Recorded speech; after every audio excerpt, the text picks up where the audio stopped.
welcome back to this lab video. Today we're going to do fundamentals of chromatography. I don't know if anyone has done this before at your local institution, but this is a really fun lab. We're going to be dealing with colors, and we're going to be just measuring how colors actually travel when put in certain solutions. It's a really fun lab. I'm really excited to do it with you all.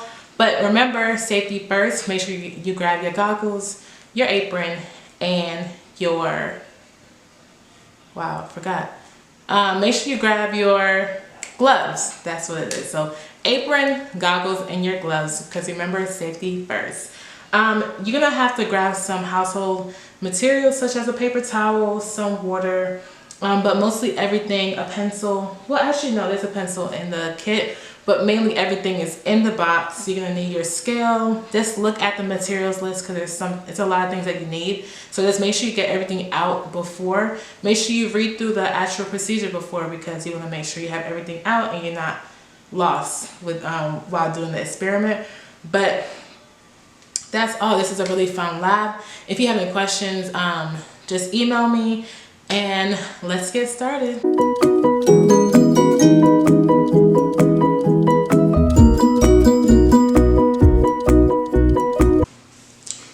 Okay, to start, make sure that you guys prepare your strips. Everything is in the lab manual, so I already have mine ready, and I'll also put the steps in the video. But now I'm gonna take my food coloring. This should be in the box. All right, so make sure you take out the one with the blue cap, the yellow cap, and the red cap. So you're gonna need to get 2 pieces of paper towel, one to lay down the strips and also one to lay down, and then you need a piece of foil to put on top, because this is what we're gonna put our food coloring on. So I'm gonna start with the blue, then I'm gonna add 2 drops. Ooh, be careful, it's very runny. 2 drops on the foil.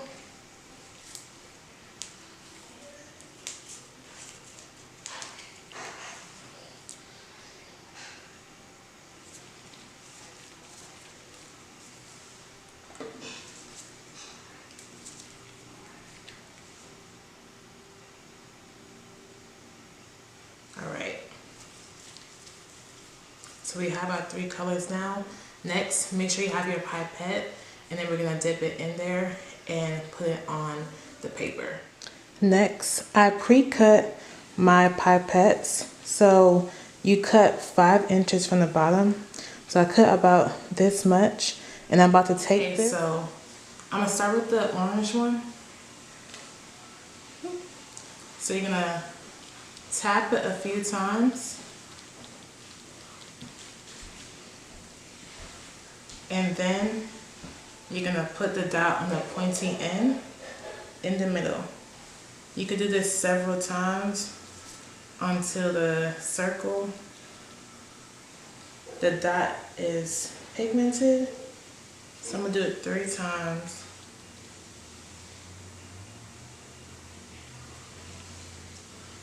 And I'm gonna repeat this for the next 2. Make sure you use a clean one so the colors don't mix.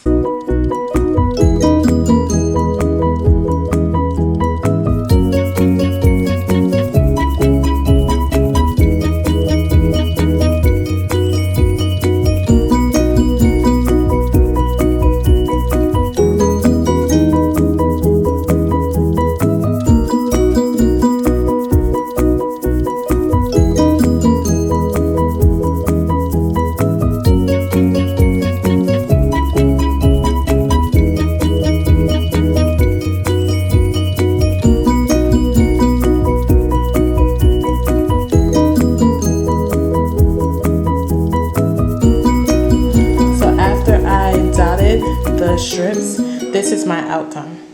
Next, we're gonna weigh our salt, because we had to make our solution of sodium chloride. So you take your weighing, your electric scale and your weighing boat, and put about 100 grams of salt in there. Also, make sure you take out the test tube rack and put 3 tubes in there. We're gonna make a solution and add 20 drops of sodium chloride into our test tubes. All right, to make our solution, we're gonna take our test tube.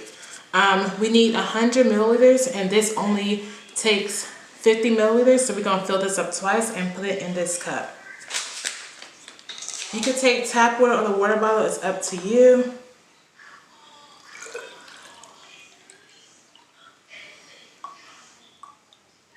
Right, so we're at 50, and we're gonna pour this into our cup. And we're gonna repeat that step one more time.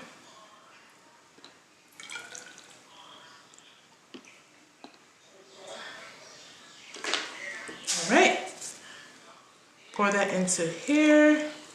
Now we have 50, and now also pour your salt that you measured, the 100 milligrams, and you'll pour that into here. And now we have our sodium chloride solution.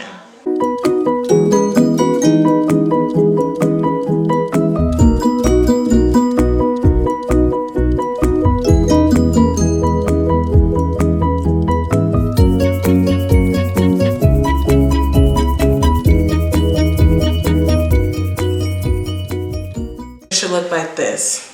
Now take this same pipette and we're gonna add 20 drops to each test tube. So 1, 2, 3, 4, 5, 6, 7, 8, 9, 10, 11, 12, 13, 14, 15, 16, 17, 18, 19, 20. All right, so I'm gonna take it out so you guys can see. It's about this much that should be in there when you add 20 drops.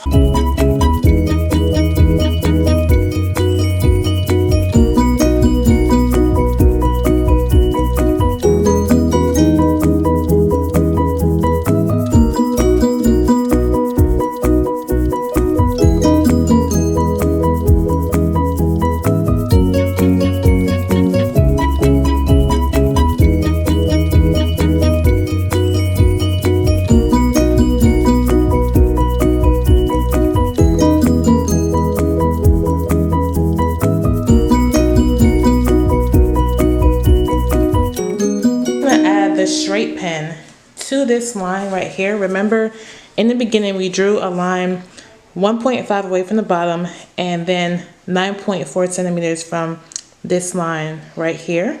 So now we're going to add a straight pen to the middle of this line. Let's see if I could get it focused. Okay, so just send it through and then just put it down. You're gonna repeat this step for both of them.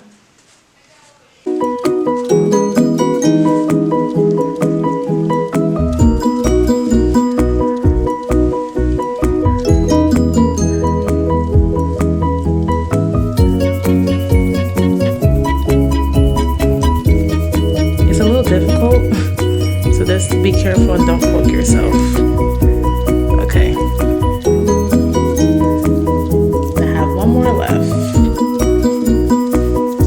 These straight pens can also be found in your box. So go to the middle and just push it through. Just like that. Okay, so you want to put the strip in but avoid it touching the sides. And basically the needle, the straight pen is going to serve as a hanger, so it doesn't go all the way in. Okay, so you're gonna put it like this. I'm gonna take one out so you guys can see me do it.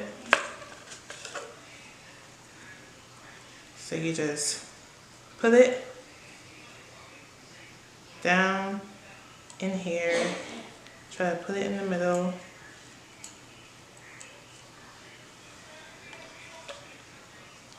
And then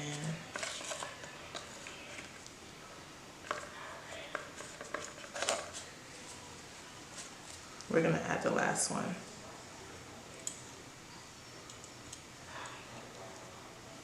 All right, so we're gonna let this sit for about 15 minutes and then we're gonna check it. And these are the results. Now I want you guys to draw a line at the solvent waterline. That is where the wet part ends. So just draw a line there. I'm about to do mine. I'll be right back. Okay, so this is the final product. This is what yours should look like after it dries. So what I did label them. I put a R on top of the red one, a B on top of the blue one, and a yellow on top of the yellow one. And now we're gonna calculate the RF value. So when you took out your strips originally, you should have marked the line of the solvent front. That is how much the solvent traveled on the paper. So wherever the wet part ended, that's where you should have marked. So as you can see, I have this one flipped over. I have these 3 marks, though that's where my solvent front ended. So now we have that, we can calculate our RF value. So the RF value is the distance traveled by the substance over the distance traveled by the solvent. So to calculate to measure the solvent front, which is the denominator, you have to take your ruler, which is in your box, and let me use this one, the blue one. You start from the origin line, which is right here, what we originally drew before the experiment, and we measure from here all the way to the solvent line. So for me, it is, so the distance traveled by my solvent front was 8 centimeters, and the distance traveled by my actual substance is also a little less than 8. So they were really close. So basically I would take, say my distance travel of my substance was 7.8. I will put that as my numerator, and I'll put 8 centimeters as my denominator as a solvent front, and you divide that, and that's how you calculate the RF value. I will also put a video in Canvas if you need help calculating this, or you can shoot me an email. But it's really simple. Just measure the distance traveled by the solvent, distance traveled by the substance, and just use that equation to calculate the RF value. There is a data sheet in Canvas that you guys need to submit by the end of the day or when you do complete this lab. And if you have any questions, again, you can shoot me an email. But I think